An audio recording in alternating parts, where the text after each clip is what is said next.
Party गरीबों को आवाज देना होगा।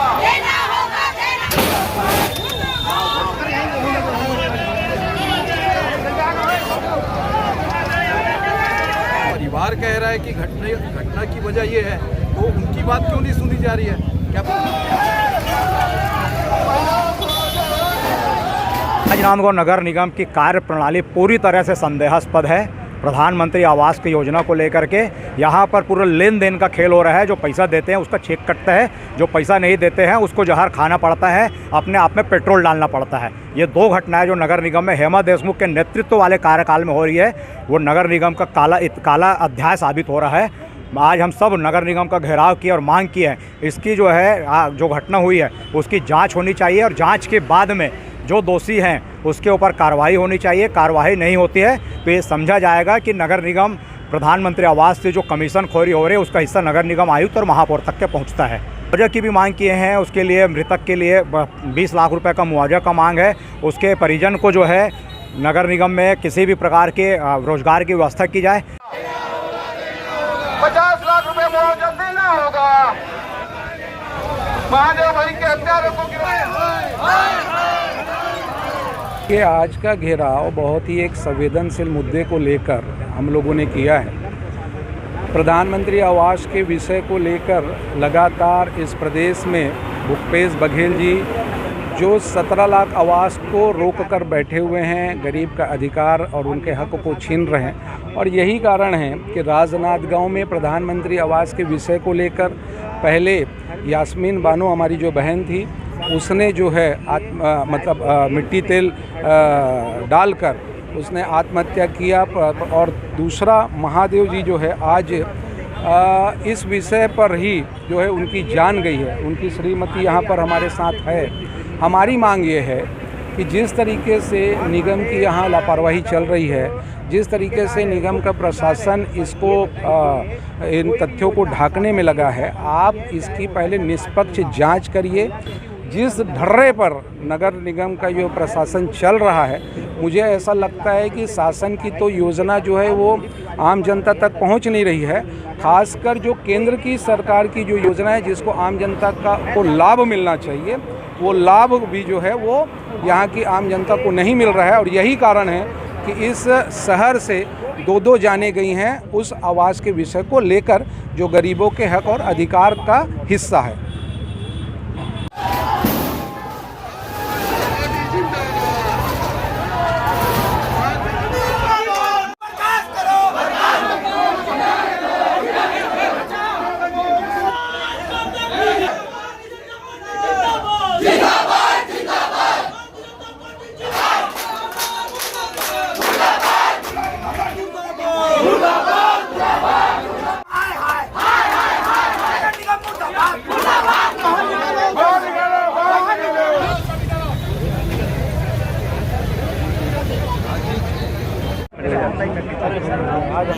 जी है महादेव यादव जी की जो जिनकी मृत्यु असामयिक हुई है और ऐसा लगता है कि लापरवाही के कारण उनको अपनी जान गंवानी पड़ी।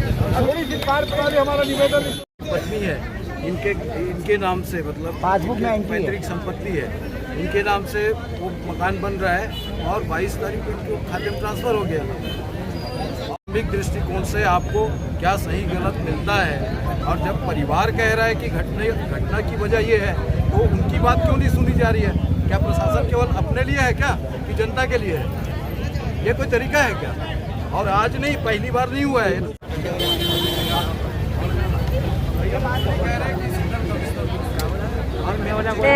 मेरा आवास चल रहा था और 5-6 लोगों का आवास चल रहा था। मेरा पति ठेकेदारी करता था और बार बार निगम आ रहे थे, उसको पैसा नहीं आ रहा था। 19 जुलाई को मेरे पति ने आत्महत्या करने की कोशिश की, लेकिन उसको हम लोग हॉस्पिटल में लेके गए, पेंड्री हॉस्पिटल में। वहाँ उसको इलाज चल रहा था। फिर उसके बाद वहाँ एम्स में रिफायर कर दिए। उस मतलब वहाँ भी 8 दिन रहे, फिर उसकी मृत्यु शनिवार को हो गई और उसका निदान हम लोग वहाँ करके आए हैं।